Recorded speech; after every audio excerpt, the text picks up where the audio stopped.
All right, well, good afternoon, everybody.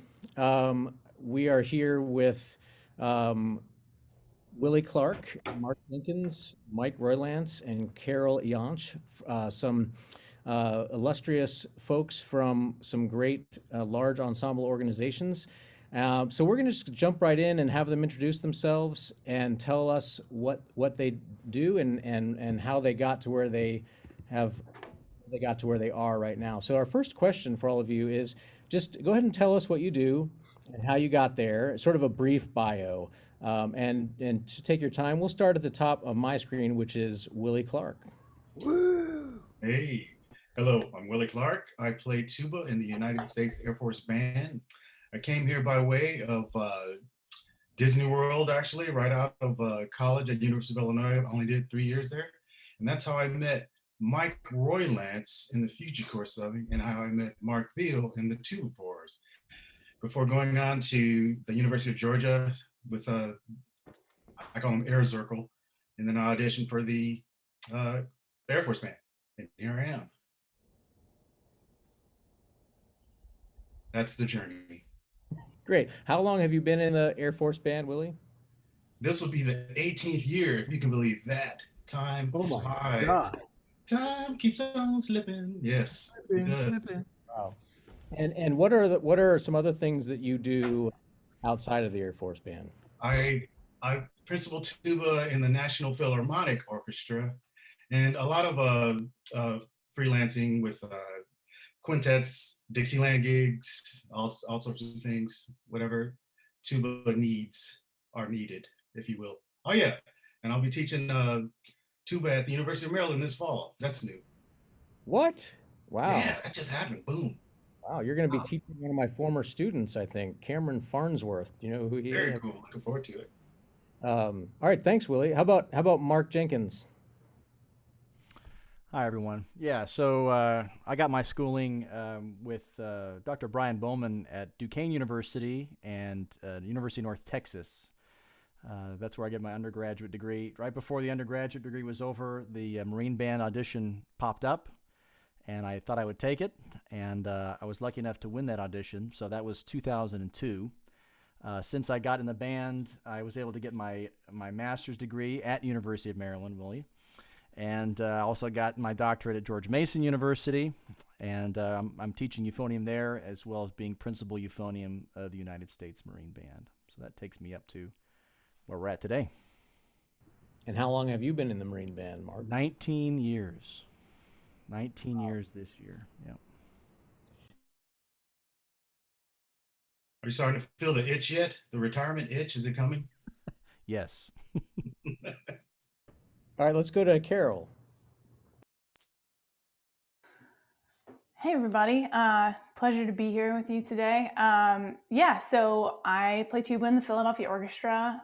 Before that, let's see, I went to summer camp and then eventually high school at Interlochen Arts Academy. And yeah, I graduated from there, then went to University of Michigan with Fritz Kenzig.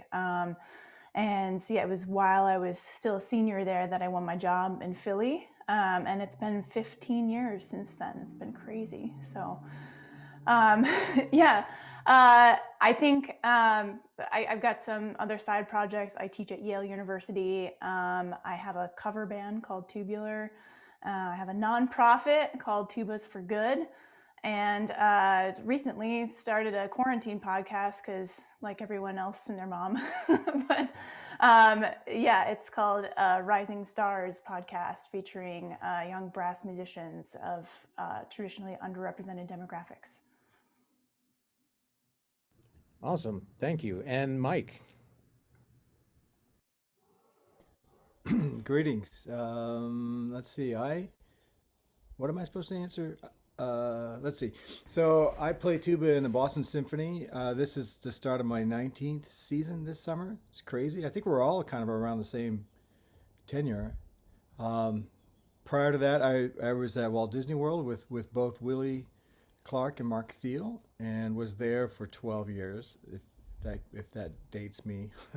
um, and I went to, well, it took me 13 years to get my bachelor's degree at 5 institutions. So I finished at Rollins College, I did get ejected from a basketball game there, but I didn't get thrown out of the school. Um, and then I went to DePaul University. I got my master's and studied with Gene Percorny and Floyd Cooley there, and also studied quite a bit with James Jenkins from Jacksonville and Claude Kashnig at the University of Central Florida. Well, he wasn't there then, but now. And yeah, and outside of the BSO, um, I teach at Boston University, New England Conservatory, and the summer part of BU, which is the BUTI, summer Boston University's Tanglewood Institute, and yeah, that's about it. I'm also on the advisory board of a El Sistema based group based out here in Pittsfield, which is a phenomenal thing, providing access for free music lessons and access to people who normally would not have access to music lessons. So, and I have three young daughters, 15 and 13 and 8 now, and my wife is a chef, so life's not so bad. Mhm. That's it. That's all I got. She makes great ribs, to tell you what. Mm-hmm. The best. Awesome. Well, thanks again for joining us today. We really appreciate it.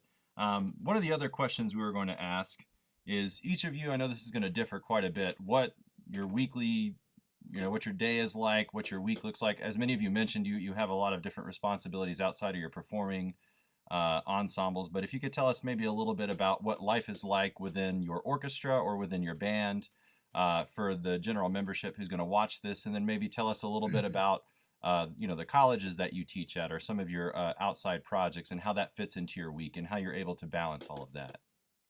Could we start with Willie? Yes. So I play in the ceremonial brass for the United States Air Force Band, and we work on a rotation. So what we do is on a Thursday, we find out what our schedule is going to be like for the following week. And that can entail sometimes going out and playing out at Arlington National Cemetery or playing at the Pentagon or at the White House. It varies. But the thing is on average, I'm actually working for the Air Force, well, technically every day, if you want to include like what we call collateral duties, but actually playing maybe 2 to 3 times a week is when I have to go out.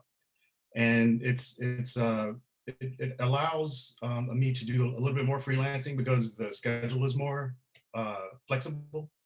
So it also entails like me being able to do, like I have this group outside called the Barclay Brass, and it's composed of 11 actually military musicians, and it's when you have the flexibility to do stuff like that, you're able to put stuff like that together. So, and it keeps you going as far as having to play a lot, which is good, of course. Awesome. And then Mark, could you tell us a little bit about what your week looks like and maybe the difference between, I know Willie's in the ceremonial brass, what the difference might be in a week with the ceremonial band versus maybe the concert band? Yeah, sure. Now, this is pre-COVID, I'm assuming, right? Right. It's a lot different right now. Yeah, so in a normal week, or what you could consider normal, I guess the Marine Band, the President's Own, has you could kind of 3 different tiers of what we do throughout the year. The first tier that we do share with the other military bands in D.C., and that's to provide music for the President of the United States and the White House. So whatever kind of music of state that is needed for whatever kind of event, whether it's a state dinner or a bill signing or a media event like, like the Easter egg roll or something like that on the South Lawn, we can provide music for that. So it ranges from a string quartet to a full orchestra to a jazz band to an Islamic folk ensemble. I mean, you name it, we can cover that type of music. So that's kind of one of the biggest responsibilities that we have, and that does form our schedule to a certain extent, because if the White House asks for something and we have another event scheduled, that event is canceled, whatever it is. So we really kind of are at the beck and call of our commander-in-chief and the White House for obvious reasons. So the second tier would be our ceremonial stuff, and it's a lot like what Willie does. So We do Arlington Cemetery funerals, full honors funerals for fallen Marines, and those who've just, who've retired and passed away, which is it's a special thing we get to do. We're honored to do that. We also do ceremonies at Marine Barracks, whether it's a state arrival or things like that, ceremonies at the Pentagon, very similar to what Willie does and the other bands do. The third tier would just be concertizing. So the Marine Band in the spring, we do lots of indoor concerts at the big venues in D.C., around D.C., the D.C. area, in Virginia and Maryland, like the Strathmore Center and things like that. We sometimes we can get guest artists in to headline. In the summers, we did concerts at the Capitol, on the steps of the U.S. Capitol, and we've been doing those since 1848. So there's a good tradition of Marine Band concerts in the D.C. area that I think we try to uphold, and it's kind of a tradition of folks in D.C. in the summer coming to hear the Marine Band and the other military bands play. We also do parades in the summer, so I think in general the summers are probably our busiest time in terms of concertizing, and then ceremonies on top of that. My side gig is adjunct professor of euphonium at George Mason University, and so luckily the busiest time of the year is the summer, which I'm not in school. But the other thing that we do is, in terms of concertizing, is a national tour in October, and that can be very difficult to try to balance teaching since we're gone for the entire month of October in the fall. But since Zoom has come along this last 2 semesters, it's made that a lot easier and more feasible than it used to be to be able to teach long distance. So that's something that I'll be able to work around this year, hopefully, when we go on tour in October. But yeah, it is a juggle, I have to say, especially just the different things that you have to do. And the most difficult part, and Willie could probably back me up on this, is just the variableness of the schedule. There's just no week that's the same. And so you have to really be on top of your schedule. You have to be able to take last-minute changes to personnel. You have to make sure that you cut the right uniform and all the stuff that goes with your uniform and all the music. And there's a lot to remember. And I have seen some new folks that come into the band struggle with that a little bit, because it is, and of course the ramifications, you don't want to show up to a White House job and not have your belt or something like that, so, and the ramifications can be pretty big. And so, yeah, it can be a challenge when you're first kind of coming into that, let's say from college or something. But that's basically how it is. And over the years, you kind of get used to that, juggling a lot of, or spinning a lot of plates at the same time, like we all do in different ways as musicians. But I think that basically sums it up. Yeah. So very, very diversified. Absolutely. Matt, can I quickly jump in here? Because I had a question sort of about the military life for both of you. You're in a military bands. How much is your time devoted to music versus military training, or the things that people normally associate with the military? Can you give us an example of that? I think that's different from group to group. Like I know, like the Navy band, they have to actually have a music test, every year. And as far as, like I was talking about before, I don't know how heavy it is as far as collateral duties go for the Marine Band, but with there's definitely a focus on other things. Like I didn't study. Did you say a music test, Willie? Yes. Oh like God. those things we used to take in college. Oh, you're not like a scale test, because then I'd be out. You have to know what I guess one of the questions is what is the chord on the second beat of Stars and Stripe for the fifth measure, stuff like that. Wow. Yeah, crazy. But there's like with us, like I'm in charge of ops. I mean, I work in ops. So if you see like an Air Force, United States Air Force bus in the DMV, then and it has to do with the band. I've scheduled it, so it's stuff like that. That you have to get used to sometimes. But I would say percentage-wise, it isn't.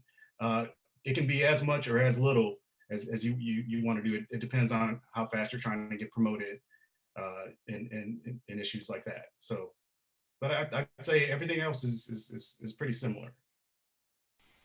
Yeah, the Marine Band, we don't necessarily have ancillary duties in terms of military stuff. There's definitely a lot of opportunity to volunteer for things, coordinate different programs and stuff like that if you'd like concert programs and things like that, chamber programs if you'd like to do that kind of thing. In terms of military stuff, I think the biggest interactions that we have, of course, we wear the uniform. We are enlisted personnel. We always are very aware of that fact.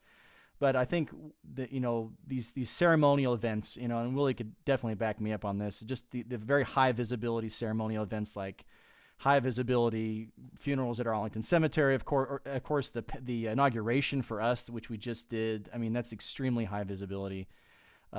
These kind of things where, the commander-in-chief is present, or very high-ranking officials at the Pentagon, or visiting heads of state, that's really where the military part of it kind of is forefront in your mind. Obviously, you always want to play well, but we say a lot of times that people listen with their eyes a lot of times. So, I mean, you've got to look good. You've got to play your part in terms of the military aspect of it when you're showing up there. So the optics is important, and two, we have to make sure that we're fit and we're abiding by the fitness standards of the United States military. So we're not out there with our pot bellies sticking out of our pants and things like that. So but yeah, I think, and that's something too that I think a lot of students who are looking for military bands, maybe they don't think about too much, is the military part of military band. I remember when I first got the job, and I was still in North Texas, and I was talking to one of my trumpet player friends. He was one of the jazzers at North Texas, and he said, that seems like a really great job. He says, but doing this to somebody, he says, no way. He says, there's no way I could ever do this to another. No way. He just couldn't do that, and so that's great. I mean, for him, that was a no-brainer. But for me, it doesn't even faze me. It's like, that's fine. It's not something that bothers me. So again, it's one of those things that as students are looking for different, job paths, it's definitely something to think about for sure. That's fantastic. That even goes into the next question we were eventually going to ask about advice for students. So thank you, Mark. So Carol, could you jump in and tell us a little bit about your week? Sure. Yeah, and obviously, like was said previously, this is very different now, but because now my main duty is on the members committee of the orchestra, which is our negotiating committee, and we've been just debating safety protocols for what feels like an eon now, and it's not the funnest, but necessary work. So. Anyway, a typical orchestra week is averages 8 services for us. So that's between rehearsals and concerts.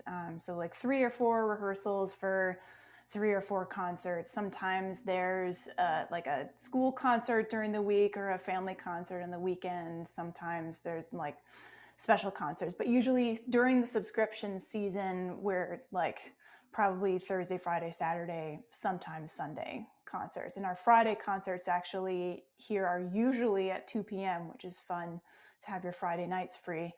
But yeah, the rest of it fits in there somewhere. Yeah, I mean, as tuba players, we get some weeks off. So, the beginning of COVID for me was actually going to be a Beethoven festival where I had the month off, which got ruined by having the year off instead. So yeah, we get our schedules super early in normal times. So I'm able to tell, usually in March, I'll know my entire schedule from September through June of the next year. So I can tell if I'm going to go visit, do master class somewhere else, or play a concerto or something. I know where it can fit in the orchestra schedule. But teaching stuff, that's usually Mondays are the big teaching days for Philadelphia people, because we don't have services Mondays. So that's usually when I'll take the train to Yale. Yeah, and then the other stuff, you just kind of fit it where you can. My cover band is just my buddies from college who are mostly on the East Coast. So we just get a gig sometimes it's after a Friday afternoon concert. Hopefully you're not playing like Heldenleben or something, but sometimes if you really want that bar gig, you got to do what it takes. So yeah, a lot of clerical work, a lot of arranging happens on the trains to Yale, so that that helps too, to have like a 4-hour commute actually works in your favor sometimes. Absolutely. Big fan of the Tubular album too. That made the listening assignment list for my students. Africa Nice. in particular is very popular around here.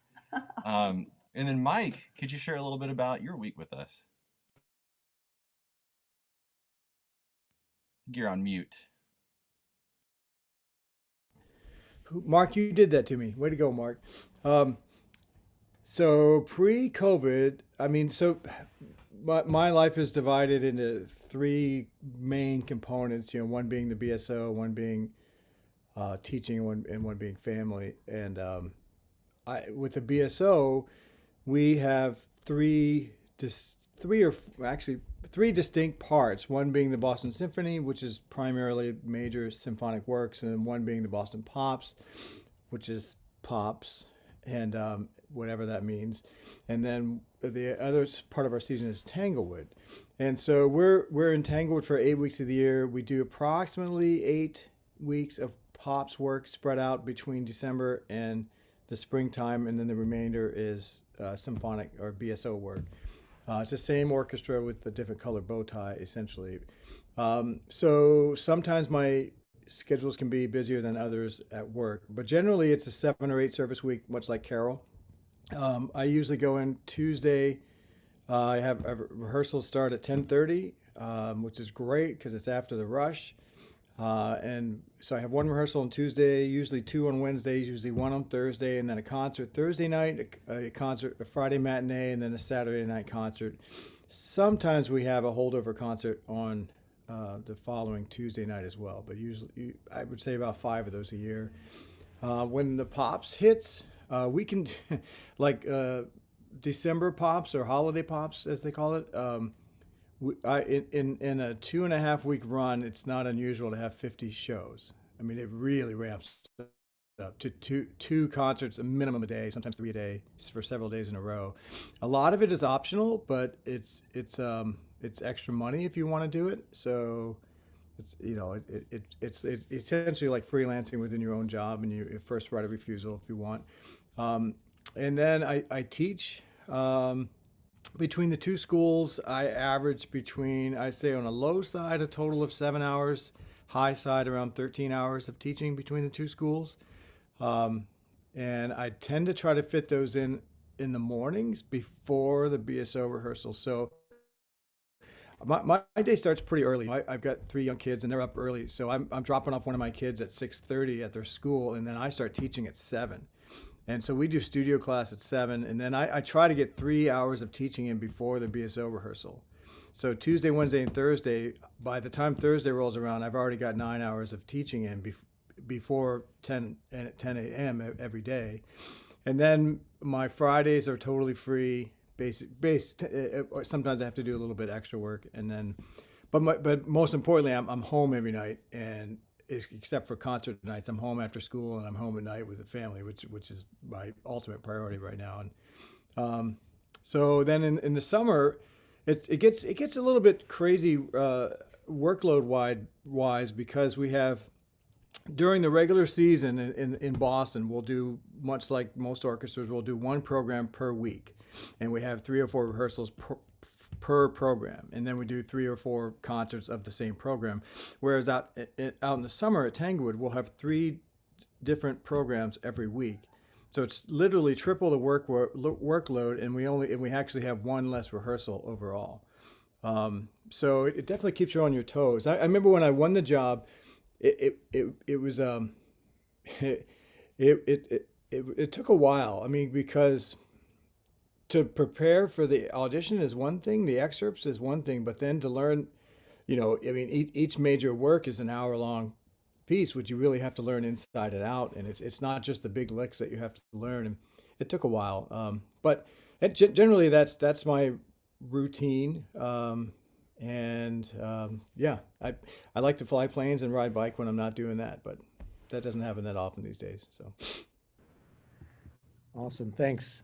We want to go around and sort of ask, what advice would you give to younger musicians who are seeking this kind of career? And it can take any form you want, but basically, if you could speak to those who are students in college or high school who are looking at this for their career, what would you tell them? What are some things that you would like to give advice about? And we'll start with Mike. oh, great. I get to go first this time. Fantastic.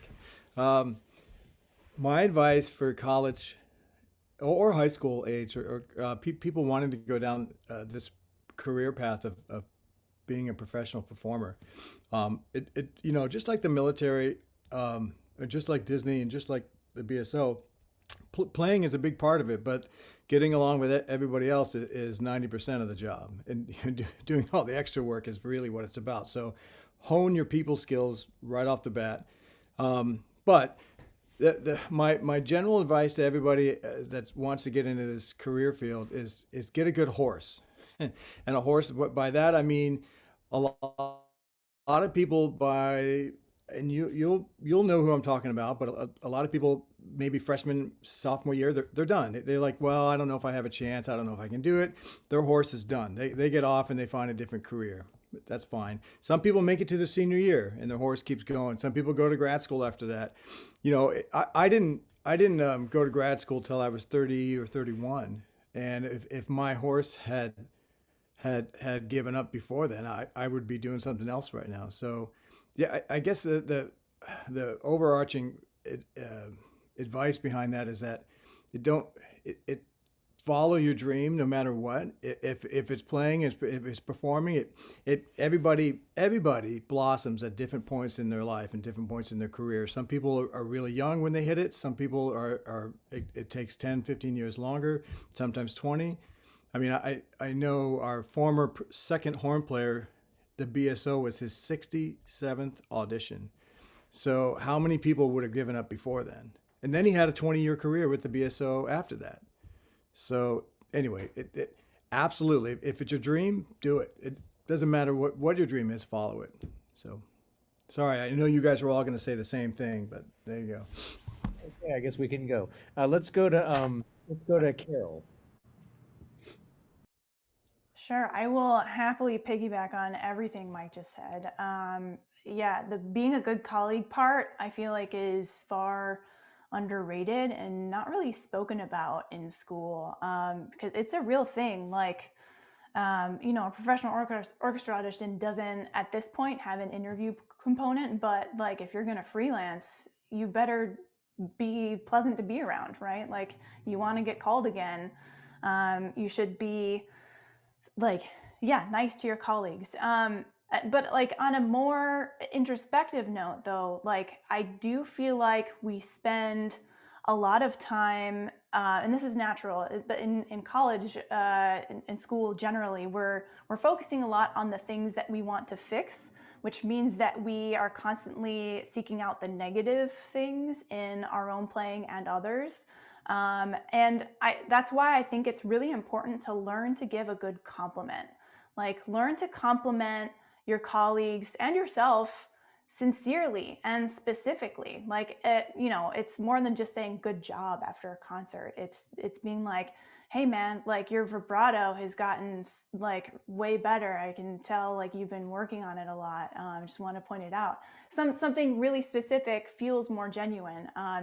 So yeah, I highly encourage you all to do that. And I think you may find yourselves then paying more attention to the things that are good in people's playing as well. Because it's always there. It's always a mix of the two. And I think it's also helpful for both your playing and your mental health to be able to contextualize like the larger picture of what these areas that we're trying to work on is. So definitely do that. And I guess like, yeah, as far as the follow your dream portion of it, I know I come from a really privileged place as somebody who was still in school when they won a major orchestral position, and I am obviously, I'm the exception to the rule here, and there's no kind of like, there's a large component of luck and timing that like I didn't have control over, that I absolutely recognize, and it makes me like strangely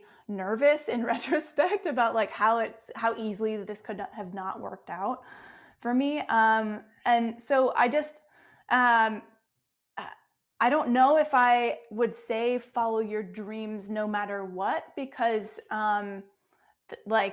it's just such a competitive field. And I don't think that not getting paid to do something as your main career is giving up on a dream, if that makes sense. Like, I think it is possible to have a career, a 9 to 5, or some sort of job that pays the bills and then offers you the artistic freedom to do what you want in your spare time. And that's one of the things I value most about the orchestra, is that I have the flexibility around the orchestra schedule to do these other things that are artistically fulfilling. Let's be serious here. Like, I don't spend weeks when we're playing New World Symphony just like gushing at the amount of like musicianship that I'm using, right? Like, I need to find other places to flex my creative muscles. So I'm glad I get to do that. Sometimes I have seen colleagues of mine who go into freelancing and just need to take gigs for the money and aren't necessarily doing what they'd like to artistically, and then are less happy because the thing that is their passion, they're not actually getting to do what they're passionate about on. So it's really just the worst of both worlds. So, or like there's this other way where like if you find another source of income, then you can form a brass quintet with your friends and then play whatever you want and have a lot more fun. And I know these are obviously two very opposite scenarios for this purpose, but I just think it's really smart for people of all ages to be aware of how competitive the field is, because there's so many people graduating from so many schools who are really great tuba players out there these days, and euphonium players, that the world is just exploding with them, and there really aren't that many full-time paying jobs. It's honestly in the dozens. Like, it may be triple digits, like performing careers. So like, just know that if you're in this to get a playing career and that's going to be your main thing, you have to be in it, right? You have to be willing to go for it and put your all to it. And if that doesn't feel like what you're ready to commit to, then yeah, maybe consider like, what do you want your contribution to the world to be, and like, how can you find your own niche of like how to combine your skill set and give back to the world in the way that you'd like to. And that's something that I actually personally, had to figure out after I won a job, right? But if you can figure out a way to carve out your own path, I feel like those are the situations where you get the most fulfillment of something that you've created. Then you have that much more ownership over it, and you can be that much more proud of it. I feel like the way that music careers are going more generally, like outside of strict playing careers, you do have that flexibility in terms of like using social media to your advantage and that kind of online marketing that's available to everyone. So yeah, find your own thing, and yeah, if it's you follow your dream to an extent, I guess, is my version. That's all. Thanks, Carol. Mark, how about you? Great advice. Yeah, I totally agree with what's been said. I guess I could talk a little bit about maybe some pedagogical things that I think about, and I talk to a lot with my students. I think one of the things that the fact that everything is so competitive nowadays, it's like one of the bad things. Well, there's many bad things I think that come from it, but one of the things that I hear a lot, especially with more advanced students, is kind of they have the notes down in terms of like technique, it's there, but in terms of actual musicality, in terms of being able to phrase properly or to play in the style that's needed to really make a specific piece of music sound like that music's supposed to sound, whether it's an excerpt for orchestra or band, or whether it's a solo, whether it's a transcription. And what I find is that a lot of students, not only do they not do that, but they don't even know they're not doing that. They don't have any kind of framework for, okay, how am I going to musically interpret this piece past what's written on the paper? And I think growing up, I had a real advantage because my parents listened to everything. So we had LPs and 8-tracks. I don't know if people listening to this will know what an 8-track is, but we had recordings of everything in my house. We had the whole Time Life cassette set that my mother had bought off the TV of all the classical and romantic composers, so I used to listen to those. They had Rodgers and Hammerstein records. They had all the contemporary stuff from the 60s and 70s in terms of rock music, and so I listened to everything. And of course, they also had old March albums. Like I remember listening to the old University of Michigan Hail Sousa album with William Ravelli from the 1960s. You know, and when I auditioned, one of the things they said is, you know, Mark, you sounded like you've been playing marches with the Marine Band for 30 years already. And I think that it's interesting because it's like, well, in a way I had, because I knew what they were supposed to sound like before I played them. And this question of interpretation, of phrasing, and of style, I think is something, and I think especially as tuba euphonium players, we get left out of that conversation a lot, versus, let's say, a violinist or a flute player or even trumpet. You know, I think that because our repertoire is so set, that a lot of the stuff that we play, we don't go to that level. And we should. And I think all of us on this call can agree with that. I think we should be teaching students how to interpret on the level of a violinist. And it's not just play with your heart. There are conventions that we need to say, look, when you see a phrase like this is what needs to be brought out. These are the notes that are most important. These notes are not the most important. And that's even more objective than you think it is. You know, that's not just I'm playing from my heart here. It's actually, no, this is how it should sound. Period. Anyway, no matter who's playing it, and then you can add your own, you know, whatever to that. And I think in auditions, I tell my students a lot, I said there's kind of two levels to winning an audition. There's the objective level and there's the subjective level. So the objective level is like, you know, don't rush, proper intonation, articulation, tone quality, you know, all those things that we know they have to be there.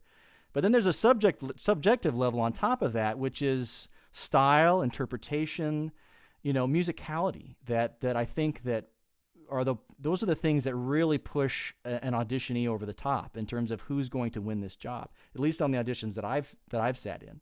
You know, it's not the people that just play all the notes correctly.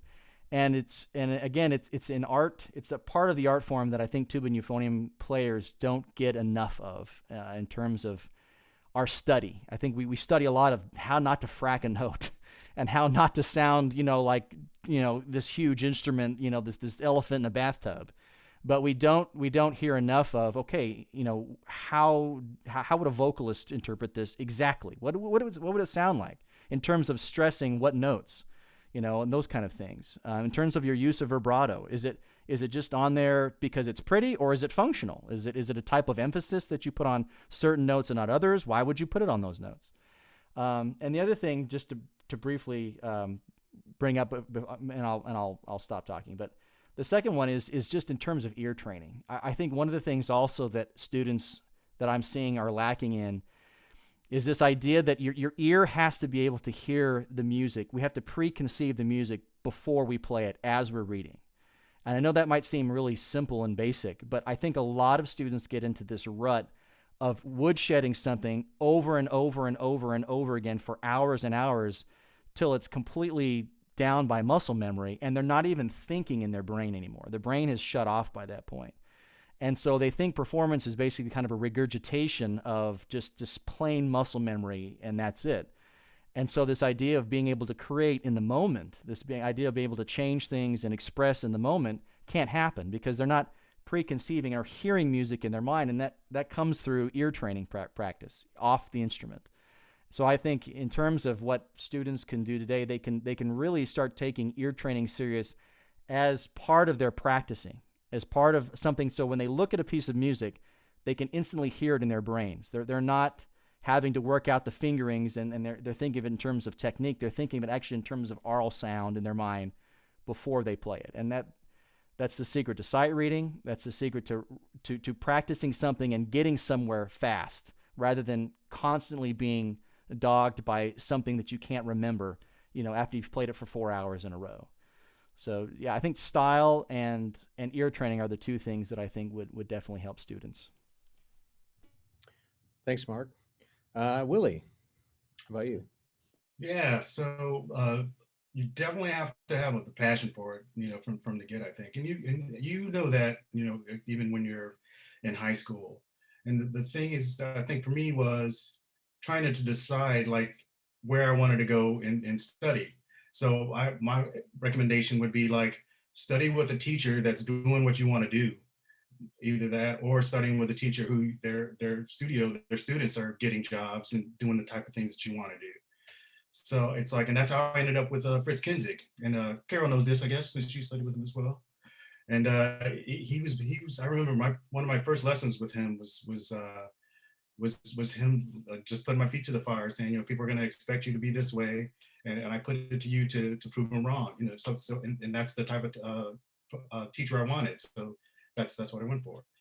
And once you decide that you have that passion, still make sure you have like a backup plan, because it's just like everybody knows, there are fewer jobs than as far as the ratio of people that want the jobs that actual jobs are. And I think it was Fred Mills who told me that the writing was on the wall. Was like, he says a lot of the orchestra jobs were having problems financially. And so you start looking at military jobs, because if anything, they are consistent on the 1st and the 15th.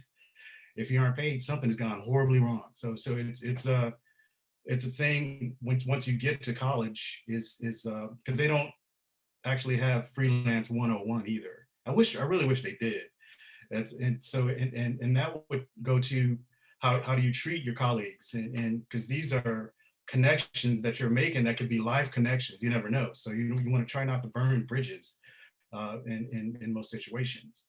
So it's and once you get the job, or get a job, or get into a place where you've graduated and you're out in the real world, you have those connections to fall back on. And